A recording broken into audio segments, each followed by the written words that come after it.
Places to visit in China.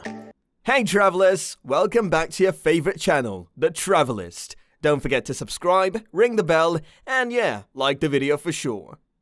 Today we will venture deep into a country's communist past and look at some of the major attractions in the country. This country has Buddhist pagodas, lush green gardens, and an array of historic landmarks. Can you guess which country we're talking about? Yes, it's the People's Republic of China. Here are the top 10 places to visit in China. Are you ready? Let's begin. Number 10. The Terracotta Army, Xi'an. In the 1970s, farmers drilling wells on the outskirts of Xi'an stumbled upon what would become China's most important archaeological find, the Terracotta Army. The find, which was spread out over 3 vast underground pits and intended to guard the tomb of the first emperor, featured more than 8,000 life-size warriors, 520 horses, more than 100 chariots, as well as a slew of other non-military figures dating from around 280 BC. Many of the statues uncovered have been painstakingly reassembled and stand as witness to the emphasis given upon the emperor and the afterlife, despite some being significantly damaged owing to the passage of time. The location, which is part of Emperor Qin Shi Huang's mausoleum site park, is one of China's most popular tourist attractions, offering the amazing experience of standing in front of this assemblage of soldiers and horses. As though reviewing a centuries-old parade, guided tours in English are provided. Number 9. The Summer Palace, Beijing. The luxurious imperial summer palace, Yeyan, a 15-kilometer drive from Beijing, is nestled amid more than 700 acres of exquisite parkland and is one of China's most visited sites. The palace was established in 1153, but the big lake was added to the imperial gardens in the 14th century to beautify them. The historic facility is still utilized for traditional Chinese plays and musical events, and it's well worth a visit for a show or performance. The Hall of Happiness and Longevity, Le Xiaotang Hall, with its gorgeous gardens and courtyards, as well as kilometers of scenic roads and walking trails, are further highlighted. If time permits, see the old ruins of the old summer palace, which once was one of the country's most magnificent and architecturally appealing palaces. Unfortunately, colonial soldiers demolished the once impressive edifice in the mid-1800s. Number 8. Cruising the Li River, Guilin. Guilin, in the northeast corner of Guangxi, is known for the Li River, which flows through the town and surrounding Krast Mountains, and for having some of China's most picturesque landscape. While its unusual environment that has drawn poets and painters for hundreds of years and has been the topic of innumerable fairy tales and legends, it's now popular with visitors from all over the globe who want to see it up close. A boat down the Li River is the greatest way to see the sights. The river meanders peacefully through 80 kilometers of remarkable rock formations and caves with romantic names like the Mount of Unique Beauty, Elephant Trunk Hill, and Reed Flute Cave. The most popular stretch is from Guilin to Yangtze, where the river meanders peacefully through 80 kilometers of remarkable rock formations and caves. Trips may last anywhere for a few hours to many days, depending on the kind of boat utilized. Number 7. The Yangtze River and the 3 Gorges. The Yangtze River, also known as the Changjiang, the Long River in China, is China's most longest and most important river, stretching over 6,000 kilometers and ranking 3rd in the world after the Amazon and the Nile. The Yangtze River, which flows from Tibet in the west to Shanghai in the east through 8 provinces, has been China's principal transportation route for more than 2,000 years. Some 2,700 kilometers are navigable. Its huge catchment area, which includes 700 tributaries, covers around 1/5 of the country's total area and a quarter of the country's agricultural land. While the river's length allows it to be visited in many parts of China, the picturesque 3 gorges, Kutang, Bu, and Ziling, a 200-kilometer section between the cities of Fengji and Yishang, are by far the most popular with tourists. The river makes its way through the gorges and their rocky cliffs and mountain peaks, which are high in a stretch of terrain as dramatic as the Grand Canyon, with wild torrents and perilous shallows. Number 6. The classic gardens of Suzhou, Jiangsu. The classical gardens of Suzhou should be high on your China travel agenda, since they are considered as one of the most significant historic gardens, as shown by its status as a UNESCO World Heritage Site. These exquisite gardens, which were among 270 or more gardens built in the ancient city of Suzhou in Jiangsu province, were constructed in the 11th century during a period when the city was experiencing tremendous expansion.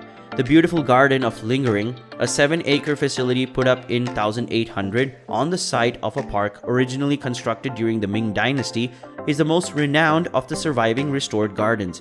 The garden has a pool, many charming structures, a man-made hill, a grove of peach trees, and a gorgeous covered walkway on the walls of which hang more than 300 stone tablets inscribed with ancient Chinese characters, making it one of China's most renowned garden complexes. The garden of the Kanglang Ting Pavilion, a 2-acre garden with several distinctive elements such as a double arcade linking the inner and outer parts, is well worth seeing. Number 5. The Forbidden Palace. The Forbidden City, currently known as the Forbidden Palace Museum, is a national symbol of China, colored in the hues of red because red and yellow were considered to be the king's colors. This 33 feet tall complex was forbidden for local people to enter for 500 years, and hence the name. Built in the 15th century by the Ming Empire, the structure consists of multiple gates which serve as levels for people who lived in the city. It was in this place that the first speech of independence was given. The reading and finalization of Chinese laws were also done here. The entire construction of this place has been done by using wood and crafting intricately on it. The complex has around 7 to 8 gates and hundreds of chambers, each dedicated to a particular cause. Its bell tower strikes the 108 tolls even today, to which the country of China wakes and sleeps. Number 4. The Temple of Heaven. The Temple of Heaven, created by the Yongle Emperor around 500 years ago, is a UNESCO World Heritage Site, and for all the right reasons. This is the biggest temple in all of China. A lot of symbolism has been depicted in this temple in the form of its design. This place has no roof at all to symbolize heaven through it. The wooden architecture has been hit by a lot of earthquakes, yet we can see it intact as ever. The hall has great architectural beauty, and it is said to be 3 times larger than the entire Forbidden City. The place is beautiful and will take you through Chinese history. Multiple exhibitions are still held at the end of the complex. Number 3. The Sichuan Giant Panda Sanctuary. Yes, our beloved Sichuan is also known for other things other than being the famous Szechuan sauce. It's the Sichuan Giant Panda Sanctuary.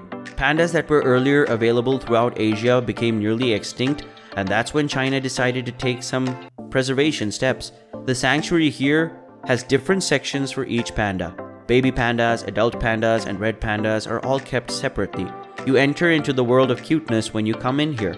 This is one of the best places for wildlife tourism in China. You can also pet and spend time with the pandas. The best part is that these pandas, when ready to be on their own, are left out in the jungle to live their free life. Don't forget to visit the panda nursery when you get here to see baby pandas all dressed up and sleeping in cradles like babies. Number 2. The Stone Forests of China. There are many stone forests in China spread across the country like a natural wonder. This usually happens when an earthquake uproots the stones from the earth's bottom and they have no place to fall down. These stones lie on top of each other and create a long, tall stretch which is called the stone forest. One of the most famous stone forests in China is the Wulingyang complex. All the stone forests are UNESCO World Heritage Sites. However, the one in Wulingyang has become extremely popular owing to the touristic advances made in that place. It provides thrilling experiences which involve scaling the stone trees and walking on a glass bridge between 2 trees. Would you dare to enter into the world of stones? Number 1. Tiger Hill. Located in the silk capital of China, Suzhou, this Tiger Hill is very easily one of the best treks you can find. Situated atop this hill is the main attraction, which takes around 10 to 15 minutes to reach. The Tiger Hill Pagoda, locally known as Yinyang Pagoda, is the most important pagoda in Suzhou. This pagoda is around 1,500 years old and constructed using only bricks. What's the most surprising thing is that this Tiger Hill Pagoda, much like our Leaning Tower of Pisa, is also leaning towards one side. Moreover, its degrees of leaning have long past crossed the degrees of the Tower of Pisa. This has occurred because the pagoda is constructed on land which is divided with stones on one side and soil on the other. China is a haven for natural attractions, garden tourism, historical tourism, and spiritual tourism. It has a lot to offer in terms of its heritage and communist past that tells stories like none other. If you liked stories that we told you today, then press the thumbs up button and let us know in the comments where you'd like to go in China. Don't forget to subscribe to our channel and press the bell icon to stay updated on all our videos. And we'll see you in the next one.